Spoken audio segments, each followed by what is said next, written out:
जा करके एकांत में इस रसना को जीतना सबसे बड़ी बात है, इस रसना को जीतने की मारा, क्योंकि विकार इसी से अंदर जाते हैं। इसलिए पहले रसना को जीतना, उसके बाद यमुना स्नान करना और भगवान का भजन करना, इस मंत्र का जाप करना, भगवान तुम्हें अवश्य दर्शन देंगे।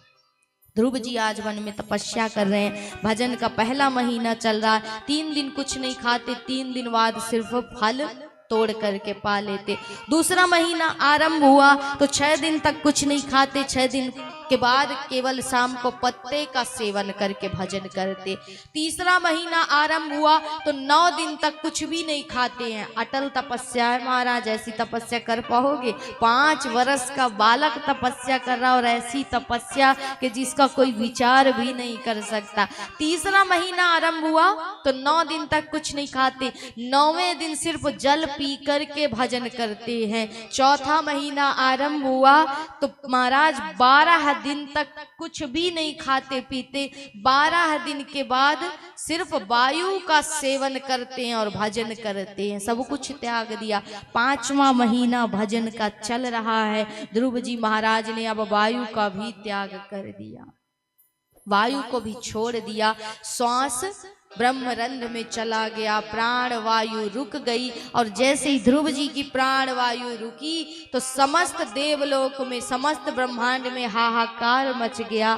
अब सबको श्वास लेने में पीड़ा होने लगी, तो देवता भगवान के पास पहुंचे, प्रभु कुछ करो, हमें तकलीफ हो रही है, श्वास नहीं आ रही है, कैसे प्राण बचेंगे, प्राण संचरित कैसे हो? तो भगवान नारायण ने कहा कि देवताओं धैर्य रखो, आज मेरा नन्हा सा भक्त भजन में इतना लीन है कि उसने अब वायु को भी अपने अंदर ही समेट लिया, इसलिए तुम्हारे प्राण संचरित नहीं हो रहे। जैसे ही मैं उसे दर्शन दूंगा सब कुछ पहले जैसा हो जाएगा। तो आज भगवान गरुड़ पर आरूढ़ होकर के जा रहे हैं, दर्शन देने नहीं जा रहे हैं, आज भगवान स्वयं दर्शन करने जा रहे हैं। कि भक्त अभी तक तो बहुत देखे, लेकिन आज बड़ा अटपटा भक्त, छोटा सा बालक मिला, 5 वर्ष का नन्हा सा बालक मिला भक्त, तो भगवान आज दर्शन करने जाए। ध्रुव जी की नेत्र बंद है, भगवान बाहर खड़े हैं, ध्रुव जी तो नेत्र बंद करके भगवान के अंदर ही दर्शन कर रहे हैं, चतुर्भुज लेकर के भगवान सुंदर बाहर खड़े हैं, लेकिन ध्रुव जी नेत्र ना खोलें। तब भगवान ने क्या किया कि अंदर व्याकुलता भर दी और वो छवि अंतर ध्यान हो गई। जैसे ही वो छवि अंतरात्मा में जो अभी तक ध्रुव जी की थी, जैसे वो गायब हुई तो ध्रुव जी व्याकुल होकर के नेत्र खोलते हैं। नेत्र खोल करके देखा तो सामने भी वही छवि खड़ी है महाराज, देख करके मुस्कुरा रहे हैं। भगवान मुस्कुराए ध्रुव जी को देख करके, ध्रुव जी मुस्कुरा रहे हैं भगवान को देख करके। अब भगवान तो कुछ बोलना चाह रहे हैं पर बोले क्या, क्योंकि नन्हा सा भक्त उसे देख करके भगवान को बड़ा आनंद आ रहा है। ध्रुव जी बेचारे बोलना चाहे पर अभी पढ़े लिखे तो है नहीं, तो स्तुति कैसे करे महाराज, इसलिए बोल नहीं पा रहे हैं। अब विडंबना है, तो भगवान ने क्या किया, अपने शंख को लिया, ध्रुव जी के कपोलों से स्पर्श कराया। ध्रुव जी के कपोलों से जैसे ही शंख का स्पर्श हुआ, वेद वेदांतों का ज्ञान ध्रुव जी के अंदर समाहित हो गया। ईश्वर की स्तुति की। भगवान ने कहा कि बोल बालक तुझे क्या दे दूं? तो ध्रुव जी कहते हैं प्रभु आपकी भक्ति निरंतर बढ़ती रहे, ये भक्ति की प्राप्ति मुझे हो, यही दे दो। भगवान कहते हैं भक्ति तो तुझे अनायास प्राप्त है, जन्म से ही प्राप्त है, लेकिन अभी तुझे राज्य का सुख भोगना, इसलिए जा और राज्य का सुख भोग, अंत में तुझे सुंदर लोक की प्राप्ति होगी। भगवान वहां से चले गए। ध्रुव जी महाराज लौट करके आए। राजा उत्तानपाद ने इन्हें अंक में भर लिया, हृदय से लगाया और बालक को अपनी राजगद्दी देख करके राजा उत्तानपाद वहां से चले गए। वन में जाकर के एकांत सेवन किया, ईश्वर की प्राप्ति की। यही ध्रुव जी शासन करने लगे। इनके छोटे भाई उत्तम बड़े उदंडी थे।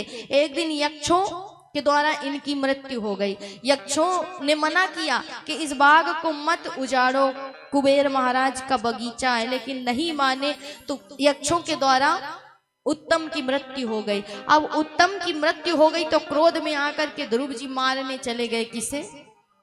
यक्षों को। तो कहा, यहां पर बात यह आई कि परमात्मा के दर्शन होने के बाद भी क्या किसी को क्रोध आना चाहिए? तो बोले महाराज नारद जी ने परमात्मा के दर्शन का मंत्र तो दे दिया, लेकिन अभी बुद्धि का विवेक नहीं मिला था, और जब तक विवेक नहीं है तब तक क्या फायदा है उस ज्ञान का, उस दर्शन का। इसलिए अभी तक विवेक नहीं मिला, और विवेक किससे मिलता है? सत्संग से। बिनु सत्संग विवेक न होई, और राम कृपा बिनु सुलभ न सोई। तो इन्हीं के पर बाबा मनु महाराज ने आकर के समझाया कि बेटा हिंसा के बदले हिंसा कभी नहीं करना चाहिए, प्रेम से भी बात को बनाई जा सकती है, और जो जैसा करता है वैसा तो भरना ही पड़ता है। तो इसमें यक्षों का क्या दोष? मनु महाराज के उपदेश देने पर ध्रुव जी के जीवन में ऐसा परिवर्तन आया कि राजपाट सब कुछ छोड़ करके चले गए वन, और वन में जाकर के इन्होंने भगवान का भजन किया। अंत में भगवान के धाम से पार्षद सुंदर विमान लेकर के आए, और ध्रुव जी जैसे उसमें बैठने लगे तो सामने एक देवी आ गई। कौन हो देवी? हम मृत्यु देवी हैं, और संसार में जो भी आया है हमें स्वीकार किए बिना नहीं जा सकता। आप स्वर्ग जाइए नरक जाइए, लेकिन पहले हमें स्वीकार करिए। ध्रुव जी पार्षदों की ओर देखते हैं। पार्षद कहते हैं कि कह दो चलेंगे साथ में, लेकिन थोड़ा झुक तो जाओ, प्रणाम तो कर लो, हमें इतनी बड़ी तपस्या की है महाराज। देवी जैसे ही झुकी तो ध्रुव जी ने पैर रखा उनके सिर पर और सवार हो गए उस विमान में महाराज। तो आज सत्संग के प्रभाव से और नारद के उस मंत्र के उपदेश से आज ध्रुव जी के जीवन में ऐसा बदलाव आया कि ध्रुव ने मृत्यु पर भी विजय प्राप्त कर ली, और मृत्यु को भी आज ध्रुव जी ने जीत लिया, सदैव के लिए अजर अमर हो गए। और ये कैसे हुआ? जब भगवान से जीवन की डोर बंध गई तो अपने आप हो गया महाराज। एक बार दृढ़ संकल्प किया, निश्चय किया जीवन में, तो अपने आप सब कुछ हो गया। कि जीवन की डोर तुमसे बांधी है सावरे, जीवन की डोर तुमसे बांधी है सावरे, जीवन की डोर तुमसे बांधी है सावरे, दर्शन की भीख दे दो, दर्शन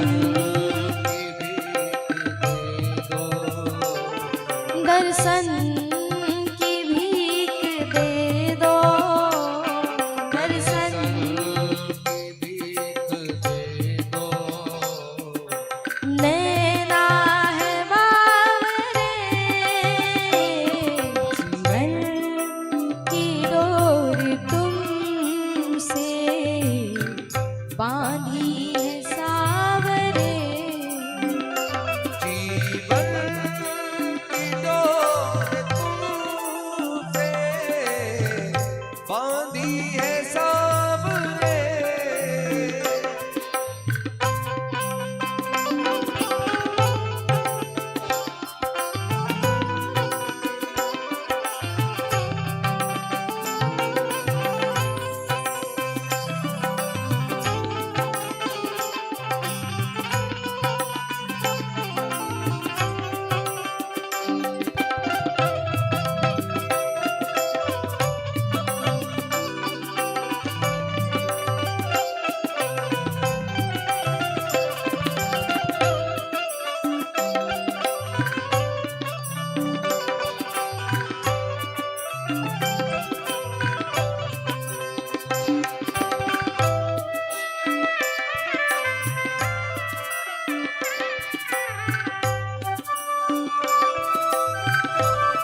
दर्शन की भीख दे दो, दर्शन की भीख दे दो।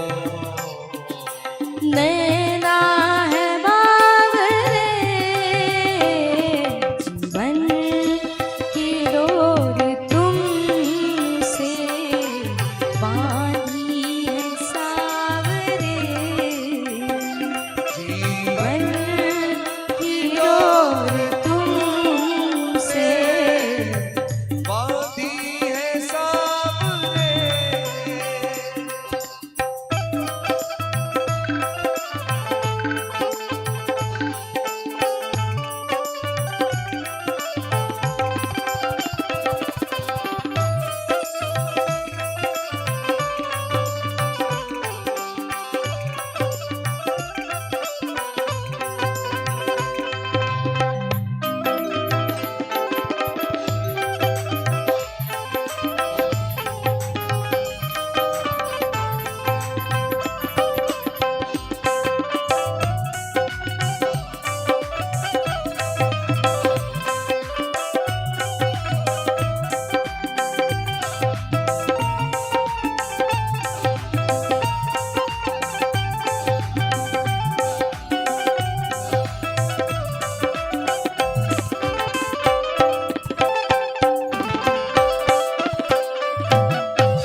ढूंढा गली गली में, भटका डगर डगर में, ढूंढा गली गली में, भटका डगर डगर में।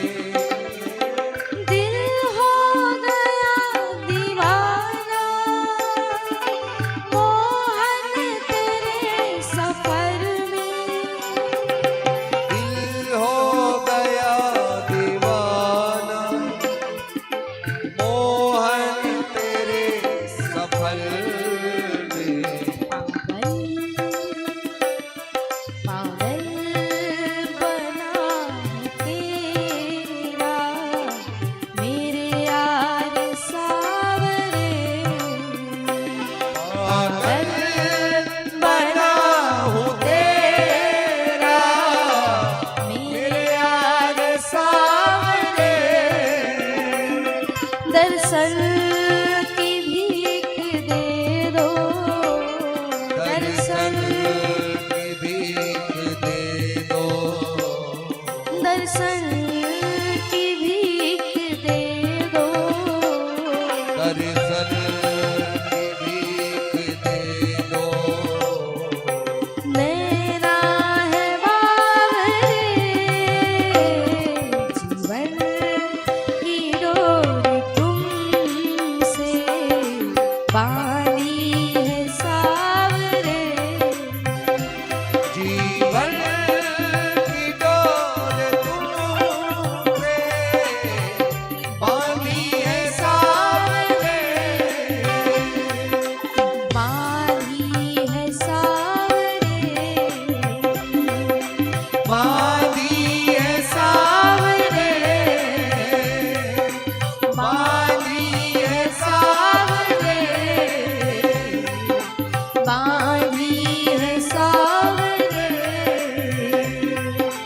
बांधी है सावरे।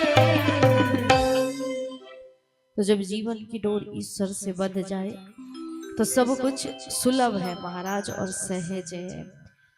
ध्रुव जी महाराज ने आज मृत्यु पर भी जो विजय प्राप्त कर ली और सदैव के लिए अजर अमर हो गए। ध्रुव जी महाराज के वंश में आगे हुए उत्कल, उत्कल के हुए अंग, अंग के हुए बैन और बैन के हुए पृथु महाराज, जिनका जगत में सब नाम जानते। पृथु भगवान के ही अवतार थे। इन्होंने 100 यज्ञ करने का विचार किया। 100 यज्ञ जो व्यक्ति अपने जीवन में कर लेता है उसको इंद्र की उपाधि मिल जाती, इंद्र की गद्दी मिल जाती। इसलिए इंद्र भयभीत हो गया। 99वां यज्ञ चल रहा था तो इंद्र भयभीत हो गया, यज्ञ का घोड़ा चुरा करके भाग गया। भगवान ने कहा कि रहने दो पृथु, अब हम तुम्हारे इसी यज्ञ से बड़े प्रसन्न है। भगवान ने दर्शन दिया और कहा कि मांगो तुम क्या चाहते हो। बोले महाराज कुछ नहीं चाहिए, मांगने की कभी इच्छा ही ना हो, ना मुझे स्वर्ग चाहिए न नर्क चाहिए, लेकिन हम जहाँ जाते हैं वहाँ कुछ ना कुछ दे करके जाते हैं, तो देंगे तो अवश्य तुम्हें। हमारा इसीलिए तो देने वाले में नाम है, लेने वाले में कभी नहीं है महाराज।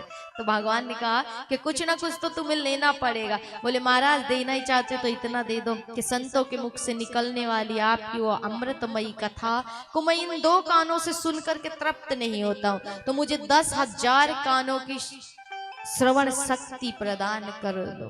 भगवान भी हंसने लगे और कहा लोग 2 कानों का सदुपयोग सही ढंग से नहीं कर पाते, इन 2 कानों से भी कथा नहीं सुन सकते हैं महाराज। और कलयुग में तो ऐसी कथा महाराज कि 3 घंटे में भी आप 30 बार सोचते हो कि कब कथा विश्राम है जाए, कब हम घर चले जाए। मन में यही सोचते हो ना। यही तो इस पीठ का असर है कि सबरी मन की बातें आपकी पकड़ लेते हैं हम। 30 बार हर जीव सोचता है कि कब कथा विश्राम हो, हम घर चले जाएं। तो 3 घंटे की कथा भी मनुष्य नहीं सुन पाता।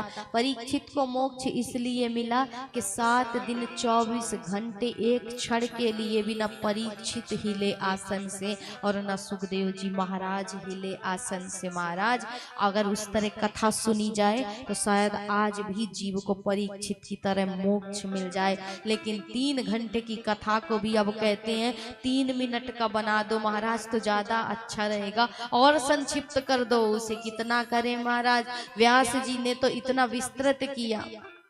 अब केवल 2 विधियां हैं कथा की, एक है व्यास विधि, दूसरी है समास विधि। तो अब संसार में क्या चल रहा है, समास विधि चल रही है। इसीलिए कली का ज्यादा प्रभाव है मनुष्य के ऊपर, और मनुष्य दुखी इसीलिए, इसके जीवन में भटकाव इसीलिए है क्योंकि पहले की कथा होती थी व्यास विधि की और सुनते भी थे लोग, लेकिन अब वक्ता कहे भी पर श्रोता सुने ही नहीं तो किसको सुनाएगा महाराज। इसलिए अब कथा समास विधि, और उसे भी कहते हैं अति सूक्ष्म कर दो, सिर्फ 3 मिनट की कथा कर दो। और कोई अगर ऐसी टेक्निक ले आए ना महाराज, ऐसी कथा होने लगे तो सबरे उसके पीछे भागेंगे, क्योंकि चमत्कार को नमस्कार। तो 3 मिनट की तो कथा होती नहीं। हम बता दें आपसे सत्यवाद, कथा तो ऐसे सुननी चाहिए कम से कम 7 दिन तो आप 24 घंटे कथा सुनो, तभी आपका कल्याण है।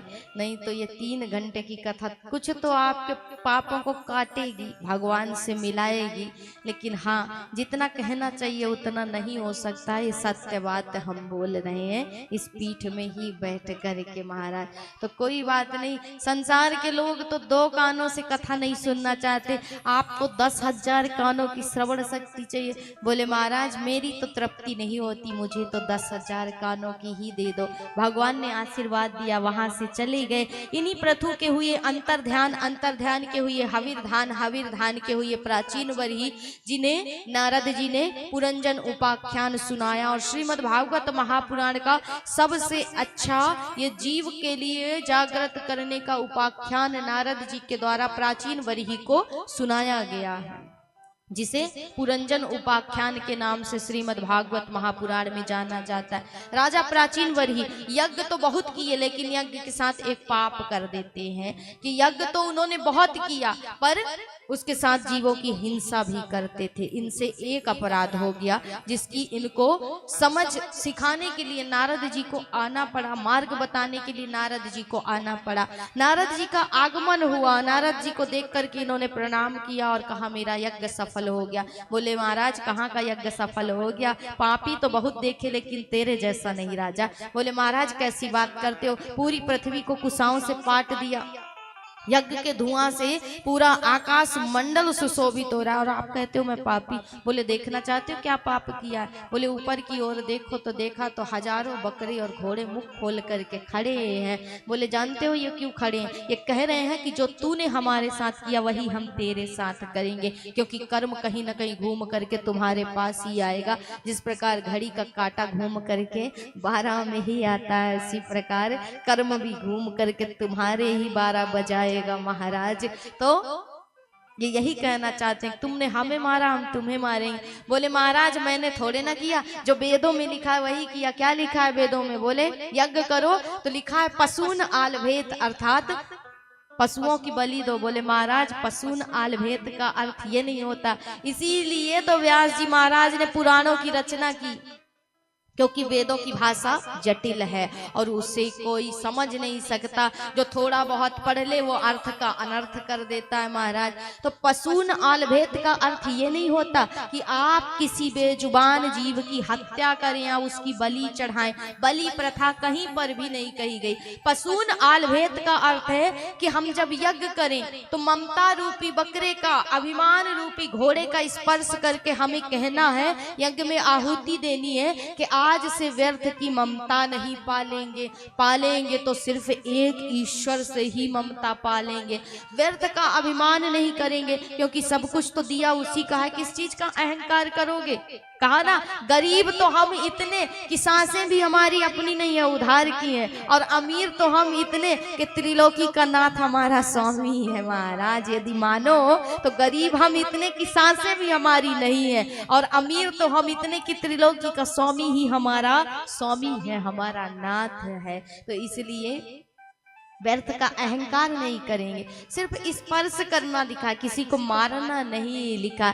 लेकिन इनकी समझ में नहीं आया तो एक उपाख्यान सुनाया, पुरंजन उपाख्यान। एक पुरंजन नाम का जीव है, इसका एक सखा है अविज्ञात, जिसे कोई न ज्ञात कर सके। ये दोनों एक नगर की खोज में निकले। इनको कोई नगर पसंद नहीं आया। दक्षिण दिशा में एक नगर दिखा, सुंदर 9 द्वार का नगर। इस नगर में ये प्रवेश कर गया। एक नारी बैठी थी अपनी 10 सहेलियों के साथ। उस नारी से परिचय पूछा, उसने परिचय नहीं दिया, तो इसने उससे अपना विवाह कर लिया। इसका नाम पुरंजन, उसका नाम रख दिया पुरंजनी। अब वो खाती है खाता, वो सोती है सोता, वो हंसती है हंसता, वो जो करती वही है करता महाराज। ऐसे ही क्रम चलने लगा।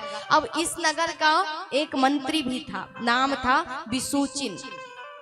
इसके 5 द्वार पर एक पंच फड़का सेनापति भी था, जो इस नगर की रक्षा किया करता था। नगर में सब सो जाएं लेकिन ये नहीं सोता था। सामने था एक इसका शत्रु चंडवेग, जो इस नगर को लूटना चाहता था, मगर ये नगर लूटता ही नहीं, क्योंकि ये सेना लड़ती रहती थी। पंच फड़की जो सेना थी, ये पंच फड़का नाग लड़ता ही रहता था। तो ये अब ये नगर लूटे नहीं, तो चंडवेग ने सोचा कि कोई तो उपाय करना पड़ेगा।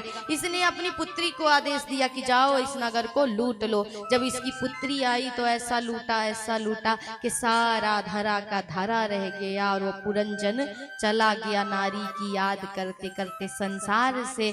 अंत में फिर नारी, अब अंत में आप जिसका सुमिरन करोगे तो सोई मति सोई गति महाराज। जो मति होगी आपकी वही गति हो मिलनी है फिर से। तो स्त्री की याद करते करते पुरंजन मर गया। अगले जन्म में स्त्री बनना पड़ा। अब स्त्री बना तो पति की जब मृत्यु हुई तो पति के साथ सती होने लगा। तब इसी सखा ने, अभिज्ञात ने आकर के समझाया कि ना तो तू पुरंजन ना पुरंजनी, तू मेरा अपना सखा है जो मुझसे खो गया, चल मेरे साथ महाराज। तो ये कहानी है जीव की। ये पुरंजन कौन है? जीव है। ये पुरंजन जीव अपने सखा अर्थात परमात्मा के साथ इस संसार में आता है, एक नगर की खोज करता है। नगर कौन सा? ये शरीर ही 9 द्वारों का नगर है। इसमें 9 द्वार हैं, 2 आंख, 2 कान, 2 नासा छिद्र और 1 मुख, 2 उपाज्य इंद्रियां महाराज। इनको मिला करके 9 द्वारों का ये नगर है। अब इस 9 द्वार के नगर में इसने प्रवेश किया। इसने विवाह किससे किया? ये पुरंजनी कोई और नहीं, बुद्धि ही है महाराज। तो जीव का विवाह किससे हो गया? बुद्धि से। इस आत्मा का विवाह किससे हो गया? बुद्धि से। अब ये बुद्धि खाए तो ये खाए, बुद्धि कहेगी कि चल तो ये चलेगा, बुद्धि कहेगी हंस तो ये हंसेगा, बुद्धि कहे कि तू रो तो ये रोएगा। इसके बस में हो गया। ये अकेली नहीं, इसकी 10 सहेलियां, 5 ज्ञानेंद्रियां, 5 कर्मेंद्रियां, इनके साथ इसका मेल मिल गया। इतना खो गया, इतना खो गया कि इसका भले मालकिन कौन है? बुद्धि है, लेकिन चलता तो राज्य मंत्री के हाथ से ये महाराज। तो इसी का मंत्री है विसूचिन, अर्थात ये मन। अब ये मन जो कहता है वही ये बुद्धि करती है, और ये बुद्धि जो कहता है वही ये जीवात्मा करती है महाराज। अब यही क्रम चलता रहा, चलता रहा। इसकी रक्षा करने के लिए कौन खड़ा है? तो बोले ये पंच फण का जो नाग है, पंच सेना, यही है पंच प्राण इस जीव के अंदर। ये जीव सो जाए तो भी ये प्राण लड़ते रहते हैं, लड़ते रहते हैं। इसे लूटने के लिए कौन आया? सामने शत्रु काल, चंडवेग कौन है? काल है। काल इसे लूटने के लिए आता है। बाल सफेद है गए, अब तो रिटायरमेंट ले ले, भजन कर ले, पर मनुष्य कहता मैं हार नहीं मानूंगा, मैं तो काला कर लूंगा बाल महाराज। कोई नहीं, नेत्रों की दृष्टि कम हो गई, देखने की क्षमता घट गई। बोले कोई बात नहीं महाराज, चश्मा लगवा लेंगे पर हम हार नहीं मानेंगे। काल निरंतर चढ़ रहा है, कानों की श्रवण शक्ति चली गई। मशीन आता है, विज्ञान बहुत आगे है, मशीन लगवा लेंगे महाराज पर हार नहीं मानेंगे। तो फिर इशारा हुआ, कमर टेढ़ी हो गई। काल ने ऐसा जकड़ा कि कमर भी टेढ़ी हो गई, पर भी हार नहीं मानूंगा, लकड़ी का सहारा लूंगा और चलूंगा मैं महाराज, हार नहीं मानूंगा। तो हार नहीं माने जब ये काल के प्रकोप से, तो फिर काल ने आदेश दिया अपनी पुत्री जरा को, अर्थात बुढ़ापा, मृत्यु को, कि जाए और जा करके इसके प्राणों को लेकर किया। जरा आई, मृत्यु आया, तो सबरी कालापन हो, चाहे चश्मा हो, चाहे कान की मशीन हो, धरी की धरी रह गई, और जैसे आया वैसे संसार से चला गया। तो क्या हाथ लगा राजन, ये बताओ, पाप ही करता रह गया। और अंत समय जब गया तो उसी पत्नी, उसी पुत्र का विचार करते करते गया, तो फिर से उसी में फंसना पड़ा। क्या मिला? मिला कुछ नहीं मिला। उसी संसार में रमा था, उसी से गया और उसी में फिर आकर के रम गया। इसलिए मैं तुम्हें समझा रहा हूँ राजन कि अपने शरीर को हष्ट पुष्ट बनाने में जो ये तुम हिंसा करते हो, पाप करते हो, ये अधर्म है। ये किसी वेद पुराण में नहीं लिखा है कि किसी जीव की आप हत्या करके किसी यज्ञ को सफल बनाएंगे, किसी देवी देवता की आराधना करेंगे। उपदेश दिया नारद जी ने और वहां से चले गए।